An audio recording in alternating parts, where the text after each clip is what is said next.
Hello, this is Disha Namdev. Welcome to initiation classes. आज यहाँ इस वीडियो में हम एनसीईआरटी ईवीएस क्लास 3 के आगे के पार्ट्स को डिस्कस करेंगे। एनसीईआरटी ईवीएस सीरीज का ये सेकंड पार्ट है। फर्स्ट पार्ट यदि आपने अब तक नहीं देखा है तो उसे जरूर देख लें। आपको डिस्क्रिप्शन में उस वीडियो की लिंक मिल जाएगी। यहाँ पर आप देख सकते हैं तरह तरह के भोजनों के नाम लिखे हुए हैं। जैसे हांगकांग में लिंग हुफैन खाया जाता है, जो कि सांप से बनने वाली एक डिश है। कश्मीर में सरसों के तेल में बनी हुई मछली, जबकि गोवा में नारियल के तेल में बनी हुई मछली खाई जाती है। केरल में नारियल कड़ी के साथ टेपियोका खाया जाता है। प्रीवियस वीडियो में मैंने आपको शो भी किया था कि टेपियोका किस तरह का दिखता है। आपको बच्चों से भोजन से जुड़ी हुई विविधता पर खुलकर चर्चा करना है और उनके परिवार से जुड़े हुए अनुभव और भोजन की विविधता का सम्मान करना है। ओके, यहाँ पर कुछ और भी खाने लायक चीजों के नाम लिखे हुए हैं, आप इन्हें देख सकते हैं। जैसे केले के फूल, सेजन के फूल, कमल डंडी। ध्यान रखें, कमल डंडी पौधे का कौन सा भाग होता है? तना होता है। ओके, ऐसे ही ऊँटनी का दूध, कलौंजी, खूंबी और केकड़ा, ये सभी ईटेबल हैं। ओके, सभी खाने लायक चीजें हैं। आगे हम कुछ पक्षियों की बात कर लेते हैं। आप लोग ध्यान रखें, यहाँ पे ये जो चैप्टर है बिन बोले बात, यहाँ पे पक्षियों की बात की गई है। पंख फैलाएं उड़ते जाएं, इस नाम से ये पार्ट है। ओके, यहाँ पर कुछ पक्षियों की स्पेशलिटी के बारे में हम बात करेंगे। जैसे मैना जो होती है वो झटके से गर्दन को आगे पीछे करती है। जो उल्लू होता है वो अपनी गर्दन को पीछे तक घुमा सकता है, यानी कि पूरा 360 वो उसको राउंड कर सकता है। ओके, और मोर जो है उसके सिर पर जो कलगी होती है उसे ताज कहा जाता है। चील की जो पूंछ होती है वो खांचे वाली होती है। ओके, और गिद्ध जो है वो सबसे ऊंचाई पर उड़ता है, साथ साथ मरे हुए जानवरों का भोजन करता है।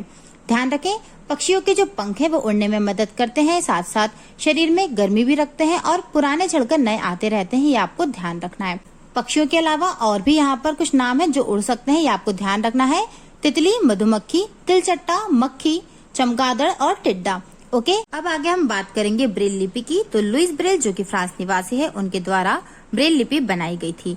जो लोग देख नहीं सकते हैं उनके पढ़ने का ये एक खास तरीका है जिसे हम ब्रेल कहते हैं। ब्रेल एक मोटे कागज पर एक नुकीले औजार के द्वारा बिंदुओं को बनाकर लिखा जाता है। यहाँ पर आप डायग्राम देख सकते हैं। 6 बिंदु आधारित ये लिपि होती है।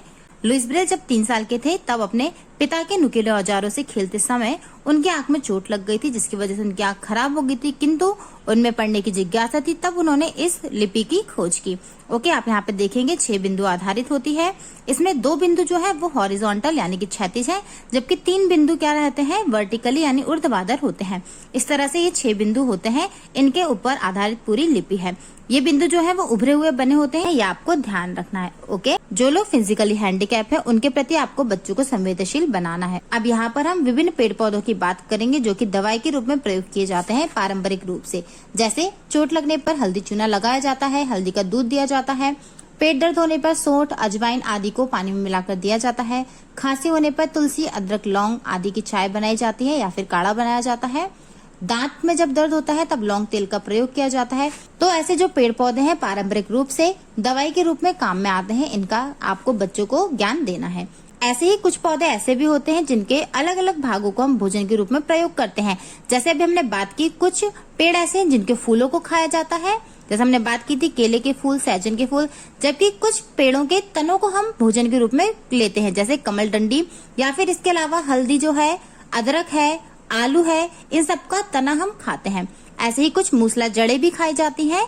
ओके, मूली, गाजर, ये सभी जड़ें हैं। एग्जाम में इस तरह के क्वेश्चन पूछे जाते हैं। तो इस तरह से कौन कौन से पेड़ों के कौन से पार्ट्स ईटेबल होते हैं ये आपको पता होना चाहिए। अब आगे हम बात करेंगे एक कहानी की जिसका नाम है आओ बनाए बर्तन। तो आपको ध्यान रखना है, आओ बनाए बर्तन जो है इसकी रचयिता कौन है? अन्नपूर्णा सिन्हा, और भाषा कौन सी है? भोजपुरी। आगे यहाँ पर इसी कहानी से रिलेटेड 2 पॉइंट्स और लिखे हुए हैं। जैसे नाटक करने में बच्चों को मजा आता है और क्रियाओं को क्रम से समझने में भी सहायता मिलती है। तो यहाँ पर इन पॉइंट्स का मतलब है कि आपको बच्चों को एक्टिविटीज करवानी है। ओके, प्ले करवाना है, जिसकी वजह से वो लोग उन चीजों को अच्छे से समझ सकें। अब आगे हम यहाँ पे बात करेंगे तरह तरह के खेलों की। तो खेल खेल में एक चौखट का निर्माण किया जाता है। चौखट मतलब यहाँ पर 1 से लेके 9 तक या फिर 10 तक के अंक लिखे हुए होते हैं, जिसे हम स्टापू कहते हैं। आपने इसको देखा होगा, यहाँ पर आप डायग्राम के थ्रू समझ भी सकते हैं। आपने इस खेल को खेला भी होगा।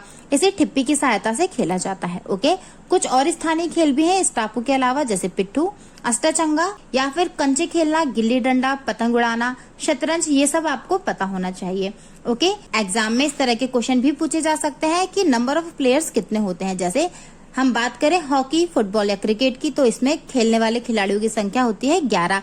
एक टीम के खिलाड़ियों की यहाँ पे बात की जा रही है। ओके, जबकि बेसबॉल और खो खो जब खेला जाता है तो इनमें खिलाड़ियों की संख्या होती है 9।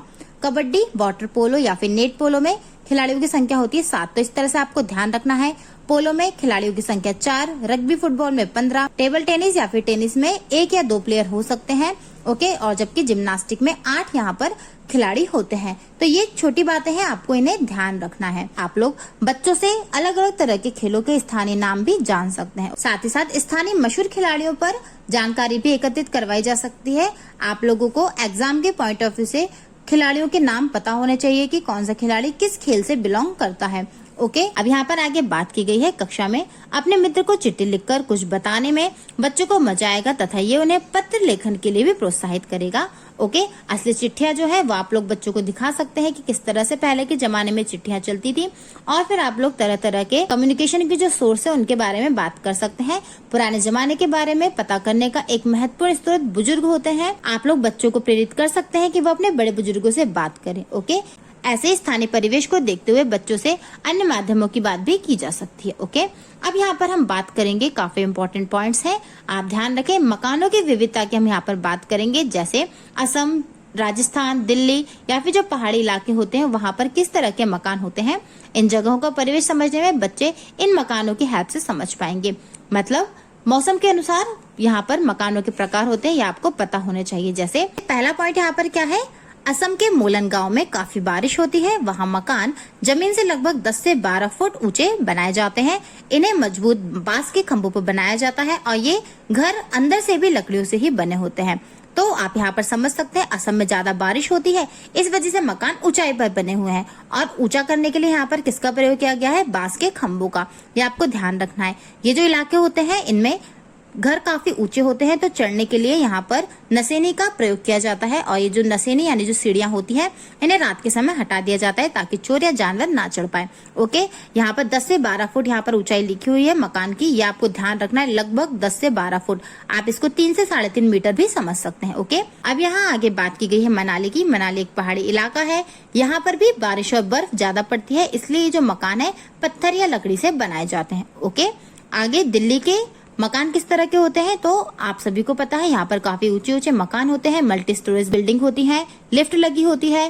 काम की तलाश में वहाँ पर लोग ज्यादा पहुँचते हैं, इसलिए लोग ज्यादा, जगह कम वहाँ पर है। साथ साथ कुछ ऐसे क्षेत्र भी मिलेंगे जहाँ झुग्गी झोपड़ियां हैं, सड़क और फुटपाथ जो है वो बने हुए हैं, स्टेशन बने हुए हैं जहाँ पर भी लोग रहते हैं। आप लोगों को बच्चों से बेघर लोगों की मुसीबतों के बारे में संवेदनशीलता से बातचीत करना है। ओके, यहाँ पर अब आगे बात करेंगे हम राजस्थान में किस प्रकार के मकान होते हैं उसकी। आप ध्यान रखें, यहाँ पे मनाली जो पहाड़ी इलाके की हमने बात की एक्चुअल में कहाँ पर है, हिमाचल प्रदेश में है। ओके, राजस्थान में बारिश कम होती है, यहाँ गर्मी काफी ज्यादा पड़ती है। यहाँ के लोग मिट्टी की मोटी दीवारों से बने हुए घरों में रहते हैं जिससे गर्मी कम लगती है और जो छतें हैं वो कटीली झाड़ियों से बनाई जाती है। ओके, बर्फ के घर को इग्लू कहा जाता है, ये आपको पता होना चाहिए।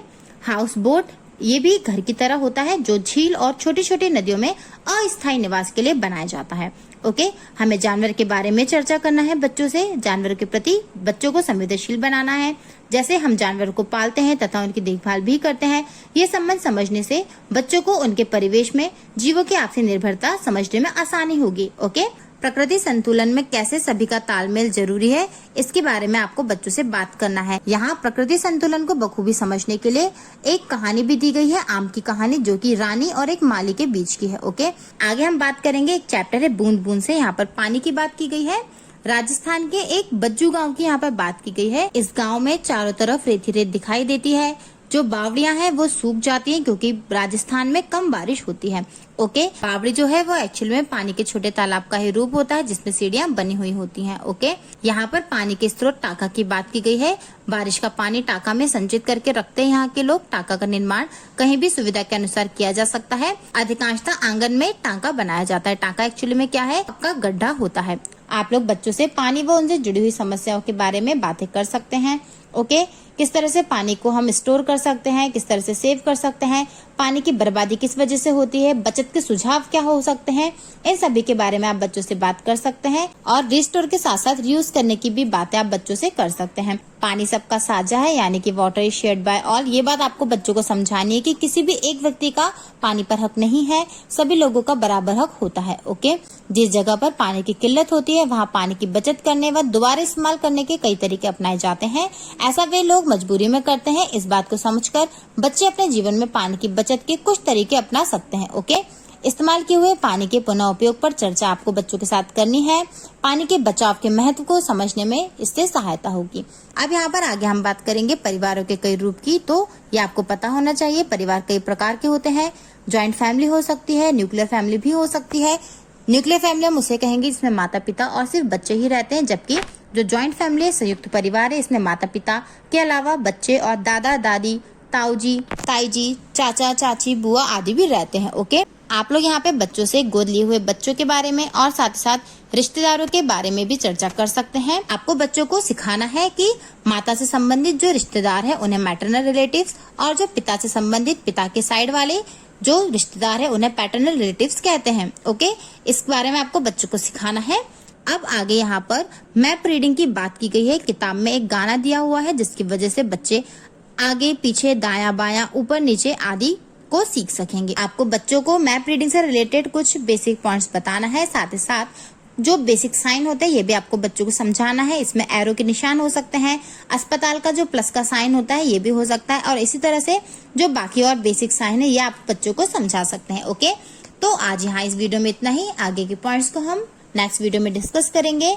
यदि आपको कंटेंट यूजफुल लगा हो तो वीडियो को लाइक और शेयर करें, और साथ ही साथ यदि आप चैनल पर नए हैं तो चैनल को सब्सक्राइब कर नोटिफिकेशन बेल को जरूर प्रेस कर दें, ताकि आने वाले नेक्स्ट वीडियो के नोटिफिकेशंस आपको टाइम पर मिल सके।